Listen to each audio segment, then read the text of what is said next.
اور وہ ہے بھائیوں، اب یہ کڑوی باتیں ہیں، خصوصاً ہمارے جو اہل حدیث مکتبہ فکر کے بھائی ہیں ان کے لیے۔ سورۃ الاعراف کی آیت نمبر 204، بسم اللہ الرحمن الرحیم، جو آج ہمارا درس تھا جس پہ وَإِذَا قُرِئَ الْقُرْآنُ فَاسْتَمِعُوا لَهُ وَأَنصِتُوا لَعَلَّكُمْ تُرْحَمُونَ، اور جب القرآن پڑھا جائے تو اسے متوجہ ہو کر سنا کرو اور خاموشی اختیار کرو تاکہ تم پر رحم کیا جائے۔ تو تعویل عام کے اعتبار سے یہ آیت واقعی ہی ہر اس جگہ پر لاگو ہوگی جہاں قرآن پڑھا جا رہا ہوگا، چاہے نماز میں ہوگا یا نماز کے باہر۔ اور یہ میرا اپنا فتویٰ نہیں بلکہ پوری امت کا، محدثین کا اجماع ہے اس بات کے اوپر، اہل سنت کا، اہل تشیع کا، دونوں کا اجماع ہے۔ اور اس میں یہ جو جعلی باتیں جی، یہ مکی آیت تھی جی، وہ نماز تو مدینے میں فرض ہوئی، اور بھائی چاہے مکی تھی یا مدنی تھی، اس سے تو فرق ہی نہیں پڑتا۔ یہ تو وہی بات ہے کہ جی یہ آیتیں بتوں کے بارے میں، یہ ادھر نہیں لگ سکتی۔ یہ وہی لیم ایکسکیوزز، لنگڑے قسم کے ایکسکیوز، لیم ایکسکیوزز، اور یہ دونوں طرف سے ہیں۔ ادھر سے بھی ہے، یہ کہتے ہیں مکی آیت ہے، وہ کہتے ہیں جناب دیکھیں نا جی قرآن میں حکم ہے قرآن سنو، تو ہم اس لیے فاتحہ نہیں پڑھتے کہ امام کو سن رہے ہوتے ہیں۔ تو بھائی عشاء کی آخری 2 رکعتوں میں اور مغرب کی آخری رکعت میں اور ظہر اور عصر میں اس وقت تم کون سا قرآن سن رہے ہوتے ہو؟ اس وقت کیا تکلیف ہوتی ہے؟ اس وقت کیوں نہیں سورۃ الفاتحہ پڑھتے؟ تو وہ بھی جعلی بات کر رہے ہوتے ہیں، تو جعلی بات پکڑی جاتی ہے، ادھر بھی جعلی بات ادھر بھی جعلی بات حنفیوں کی طرف سے۔ وہ جی قرآن میں آیا، قرآن پڑھا جائے خاموشی سے سنو۔ بھائی عشاء کی آخری 2 رکعتوں میں اونچی آواز سے پڑھا جا رہا ہوتا ہے تو اس میں آپ کیوں پھر نہیں پڑھتے؟ ضد پہ اڑے ہوئے ہو۔ تو یہ سارے ہیں لیم ایکسکیوزز دونوں طرف سے۔ بہرحال یہاں پر میں کچھ باتیں عرض کر دوں اسی حوالے سے، کچھ انٹرسٹنگ باتیں۔ اب چونکہ میں خود بھی 31 سال تک بریلوی رہا ہوں، حنفی رہا ہوں، مجھے یہ معاملات بالکل کلیئر ہیں کہ یہ بات بالکل لاجیکل ہے۔ عام فطرت پہ جو مسلمان پیدا ہوتا ہے، چاہے بریلوی ہو، دیوبندی ہو، اہل حدیث ہو، اہل تشیع کے ہاں، ظہر اور عصر کی نمازوں میں ساری رکعتوں میں وہ سورۃ الفاتحہ پڑھتا ہے، اور عشاء کی آخری 2 رکعتوں میں اور مغرب کی آخری رکعت میں بھی پڑھتا ہے، جب تک مولوی اس کو پٹی نہ پڑھاتے۔ ہم خود بھی پڑھتے تھے، مطلب ہمارا دماغ ہی نہیں تھا کام کرتا کہ یار یہ کس طرح ہو سکتا ہے کہ بھئی اب میں زور میں وہ اپنی دکان 4 دکانوں کا حساب کرتا رہوں 4 رکعتوں کے اندر، کہ میں منہ بند کر کے، اور آپ کی تو نماز ہی بڑی لمبی ہوتی تھی۔ تو پہلی 2 رکعتوں میں تو صحابہ کرام کہتے ہیں، وہ جابر بن عبداللہ کا میں نے بیان کیا 843 نمبر سنن ابن ماجہ کی، کہ ہم زور اثر کی پہلی 2 رکعتوں میں 7 سورتیں بھی پڑھا کرتے تھے، یعنی جب تک آپ صلی اللہ علیہ وسلم رکوع میں نہیں جاتے تھے ہم قرآن پڑھتے رہتے تھے۔ بالکل لاجیکل بات ہے۔ تو مولوی جب تک پٹی نہ پڑھائے، ابھی بھی آپ اگر دیکھ لیں تو ہمارے حنفی بھائیوں کی یعنی دیوبند اور بریلویوں کی اکثریت زور و اثر کی نماز میں سورہ فاتحہ پڑھتی ہے، اور عشاء کی آخری 2 رکعتوں اور مغرب کی آخری رکعت میں پڑھتی ہے۔ ان بیچاروں کو تو پتہ ہی نہیں ہے کہ یہ بھی کوئی بیچ میں مصیبت ہے، اور یہ تو وہ مصیبت ہے جو ان کو پتہ نہیں۔ اس سے مضحکہ خیز مصیبت میں آپ کو بتاؤں جو اس سے بھی خطرناک ہے، جو فقہ حنفی کی ساری کتابوں میں لکھی ہوئی ہے۔ اور یہ لطیفہ سنائے بغیر یہ درس مکمل نہیں تھا، اور اللہ نے بڑی مدد کی میری کہ مجھے بڑی پرانی باتیں یاد آنا شروع ہو گئیں جب یہ لیکچر میں نے تیار کیا، کہ 3-4 ہفتے لگائے میں نے اس پہ کمپیریٹو اسٹڈی پہ۔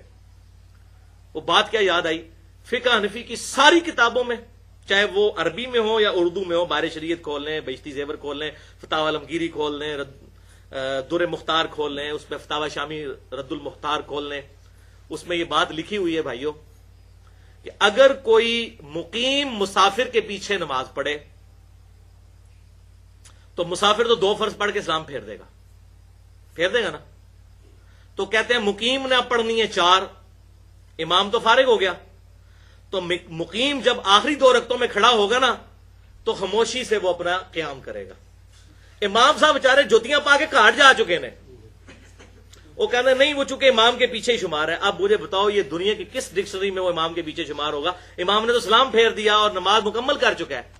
وہ کہتے ہیں نہیں، چونکہ وہ تکبیر اولیٰ سے امام کے ساتھ شامل ہوا تھا تو امام کی قرات مقتدی کے لیے کافی ہے، لیکن بھائی جی امام قرات کر ہی نہیں رہا تیسری 4تھی رکعت میں۔ وہ کہتے ہیں نہیں، یہ ہمارے بزرگوں نے مسئلہ بتایا ہے کہ مقیم جو ہے مسافر کے پیچھے آخری 2 رکعتوں میں خاموشی سے اندازہ کر لے کہ کتنی دیر میں فاتحہ پڑھی جاتی ہے، اتنا اندازہ وہ خاموشی سے کھڑا رہے اور پھر رکوع میں جائے۔ اس سے کسی کی بدنیتی اور شیطان کا حملہ اس بندے پہ چیک ہو جاتا ہے کہ یہ اب دنیا کی کس عدالت میں یہ مقدمہ پیش کیا جا سکتا ہے. میرا خیال ہے یہ بات ان کی عوام کو پتا چل جائے نا تو وہ بھی ان کو لتر مارے کہ خدا کے لیے کیا بزرگ ہمارے ساتھ کر کے گئے ہیں. یعنی کہ ان کی عقل بھی کام نہیں کرتی تھی کہ جنہوں نے یہ مسئلے لکھے ہیں کہ امام صاحب جا چکے ہیں. چلو پہلے تو تھا کہ 4 رکعتوں میں امام پڑھ رہے آگے, اب تو امام پڑھ ہی کوئی نہیں رہا, وہ تو سلام پھیر کے فارغ ہو چکا ہے, مسافر امام ہے, اور پیچھے آپ پھر بھی خاموشی اختیار کریں. وَلِعَوْذُ بِاللَّهِ تعالی. بس دعا کریں گے کسی کا گیئر الٹا نہ لگے, ورنہ جو ایکسیلیٹر پہ پاؤں رکھے گا گاڑی اتنی پیچھے جائے گی. اب یہ گیئر الٹا لگ چکا ہوا اصل میں, تو جتنا ایکسیلیٹر دبائیں گے گاڑی آگے نہیں جانی, پیچھے ہی جانی ہے. اسی طریقے سے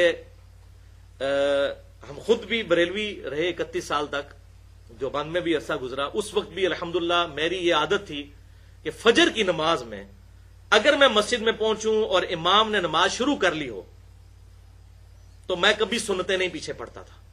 میری عقل ہی نہیں مانتی تھی کہ فرض نماز کھڑی ہے اور میں پیچھے جو ہے وہ اپنا کام شروع کر دوں. اور ان ظالموں کو اب نہیں ان کو یہ آیت یاد آتی وَإِذَا قُرِئَ الْقُرْآنُ فَاسْتَمِعُوا لَهُ وَأَنصِتُوا لَعَلَّكُمْ تُرْحَمُونَ. جب قرآن پڑھا جائے تو خاموشی سے سنا کرو, ٹھیک ہے, اس کو متوجہ ہو کر خاموش رہا کرو. یہ بات نہیں یاد آتی. ہم تو قائل ہیں, ہم کہتے ہیں خاموشی رکھیں, امام کے پیچھے بھی رکھیں, صرف سختوں میں پڑھیں. وہ آگے آ رہی ڈیٹیل بات. اور تو یہ سنتیں پیچھے دبائی آتے, اور اس وقت بھی الحمدللہ میری عقل نہیں مانتی تھی. وہ تو مجھے بعد میں پتا چلا کہ صحیح بخاری اور صحیح مسلم کی متفق علیہ حدیث ہے کہ آپ صلی اللہ علیہ وسلم نے ارشاد فرمایا کہ جب فرض نماز کی اقامت ہو جائے تو کسی کے لیے جائز نہیں ہے کہ اس فرض نماز کے علاوہ کوئی اور نماز پڑھے. وہ عقل بھی مانتی ہے. اب پیچھے سنتیں بعد میں بھی پڑھ سکتے ہیں, سنتوں کا تو کوئی مسئلہ نہیں, سورج نکلنے کے بعد بھی پڑھ سکتے ہیں. لیکن فرض نماز ہو رہی ہے اور آپ علیحدہ سے اپنا کام جو ہے وہ نکالا ہوا ہے اور آپ امام کے پیچھے پڑھ رہے ہیں, اور پھر اس میں یہاں تک مسئلہ لکھا کہ جب تک 1 رکعت مل جائے اس وقت تک آپ کر سکتے ہیں, یعنی 1 رکعت بھی قضا کر سکتے ہیں. وَلِعَوْذُ بِاللَّهِ تعالی. اب یہ معاملہ سختوں والا بھی میں ذرا کلیئر کر دوں کھول کر.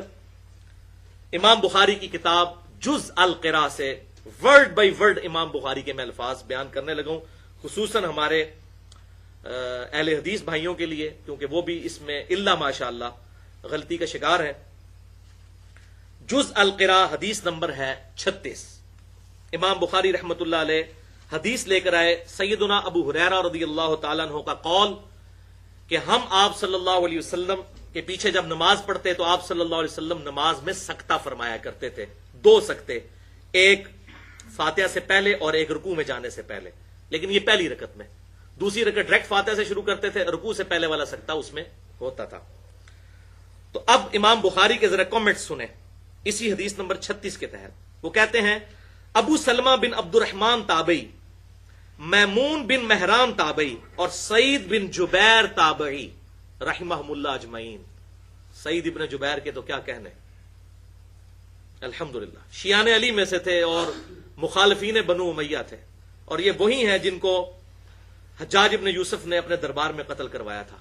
اور بعد میں کسی نے خواب میں دیکھا تو حجاج ابن یوسف نے کہا کہ باقی لوگوں کے قتل کے بدلے میں تو مجھے 1 دفعہ قتل کیا گیا, لیکن سعید ابن جبیر کے قتل کے بدلے میں اللہ تعالیٰ روزانہ مجھے قتل کرتا ہے, جو میں نے اس نیک انسان کو قتل کیا. اور عبداللہ ابن عباس کے سب سے بڑے شاگرد, بخاری اور مسلم کی درجنوں احادیث کے راوی سعید ابن جبیر رضی رحمت اللہ علیہ, رضی اللہ عنہ بھی کہہ سکتے ہیں, علیہ السلام بھی کہہ سکتے ہیں, الحمدللہ.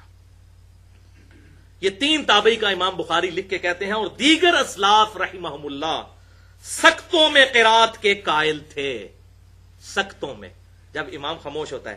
اور ان کی دلیل یہی حدیث ہوا کرتی تھی کہ لا صلاۃ لمن لم یقرأ بفاتحۃ الکتاب, کہ اس کی نماز ہی نہیں ہے جو سورۃ الفاتحہ نہیں پڑھتا.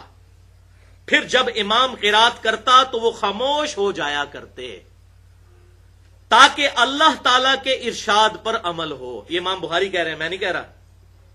تو کہتے ہو جی مکی آیت ہے, امام بخاری نے نہیں پتا ہے مکی آیت ہے, امام بخاری کہہ رہے ہیں تاکہ اس حدیث پر بھی عمل ہو اور اس آیت پہ بھی. فَاسْتَمِعُوا لَهُ وَأَنصِتُوا سورۃ الاعراف آیت نمبر 204, کہ جب قرآن پڑھا جائے تو اس وقت اس کو سنا کرو اور خاموشی اختیار کرو, اور رسول اللہ صلی اللہ علیہ وسلم کے حکم پر بھی عمل ہو جائے, کیونکہ مَن یُطِعِ الرَّسُولَ فَقَدْ أَطَاعَ اللَّهَ, امام بخاری نے وہ آیت لکھ دی سورۃ النساء کی آیت نمبر 80 کہ جس نے رسول اللہ صلی اللہ علیہ وسلم کا حکم مانا گویا اس نے اللہ کا حکم مانا. وہ کہتے ہیں یہ جو ہمیں کہتے ہیں نا جی وہ قرآن اور حدیث ٹکرا رہے ہیں، وہ کہہ رہے ہیں کوئی نہیں ٹکرا رہے. قرآن پر بھی عمل کریں گے کہ امام جب تلاوت کرے گا ہم خاموشی اختیار کریں گے، اس کے سختوں میں پڑھیں گے. حدیث پر بھی عمل کریں گے. اور پھر امام بخاری رحمۃ اللہ علیہ نے بڑی سخت بات کی. جو لوگ سورۃ الفاتحہ نہیں امام کے پیچھے پڑھتے انہوں نے پھر سورۃ النساء کی آیت نمبر 115 بھی ساتھ لکھ دی، جس کے کانٹیکسٹ میں نے مسئلہ نمبر 31 ریکارڈ کروایا تھا اجماع کی حجیت والا، کہ جو کوئی رسول اللہ کی مخالفت کرتا ہے بعد اس کے کہ اس پر حق واضح ہو چکا ہے. یعنی رسول اللہ کی مخالفت کیا؟ امام بخاری یہ بتانے چاہ رہے ہیں کہ آپ صلی اللہ علیہ وسلم نے کیا فرمایا تھا؟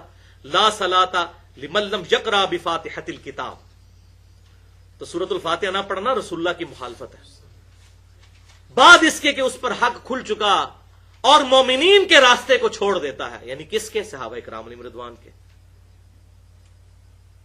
تو پھر وہ جس گمراہی میں سرگرداں ہیں ہم اسی گمراہی میں اسے رہنے دیں گے اور آخرت میں اسے آگ کا مزہ چکھائیں گے، دوزخ کی آگ کا.